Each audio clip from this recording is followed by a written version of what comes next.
Remember, all I'm offering is the truth.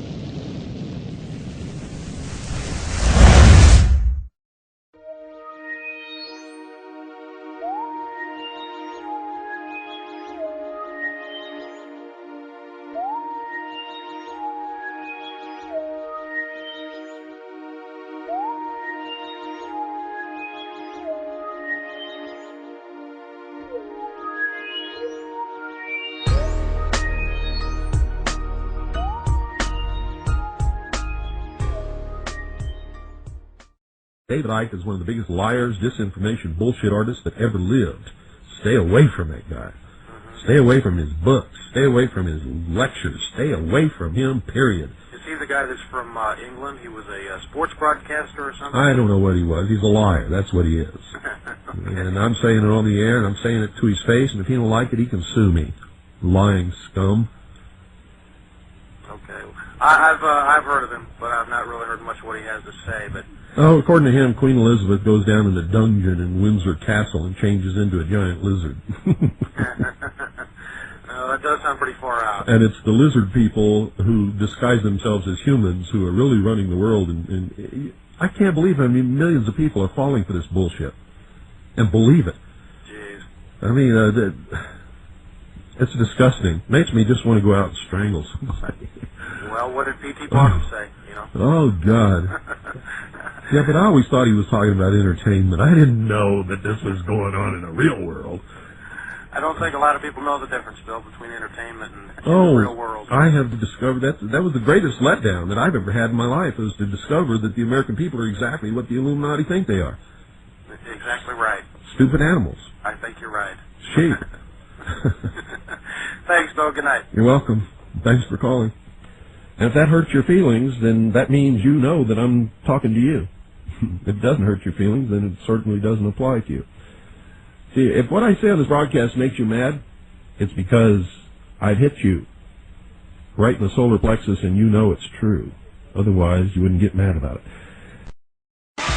Let me get the story right. The press claim that you claim to be the Son of God. Mm-hmm. Is that true? Yes, you see, the thing is that, it's quite funny, really. You know, 2,000 years ago, had a guy called Jesus sat here and said these same things, you would still be laughing. It's really, really funny that we've not really moved on that much. The negativity, the thoughts that I'm talking about that are very destructive, are pouring out of this planet well, let me every interrupt day. You. Was it a great shock for you to discover this at 38? Well, I think the word is gobsmacked. But again, you know, the best way of removing negativity is to laugh and be joyous. So I'm delighted that there's so much laughter in the audience tonight. But no, but just let me say this. They're laughing at you. They're not laughing with you. Fine.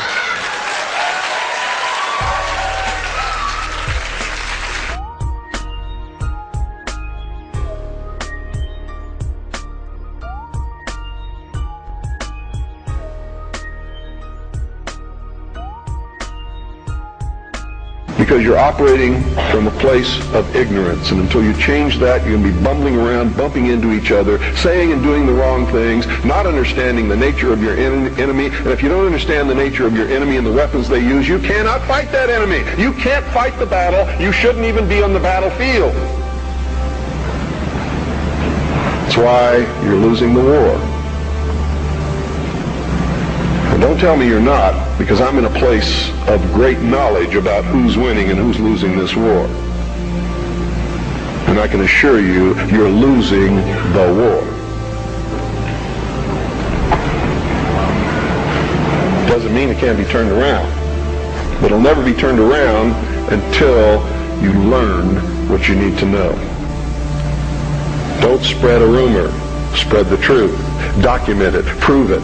Make it irrefutable, and you too will become dangerous to those who admire us in lies and enslave us. You don't really understand sometimes what a terrible burden it is to know some of the things that I know, and try to wake people up and impart this knowledge to them, and find out that they just have walls built in front of them. They want to be slaves. But we're making some chinks in those walls.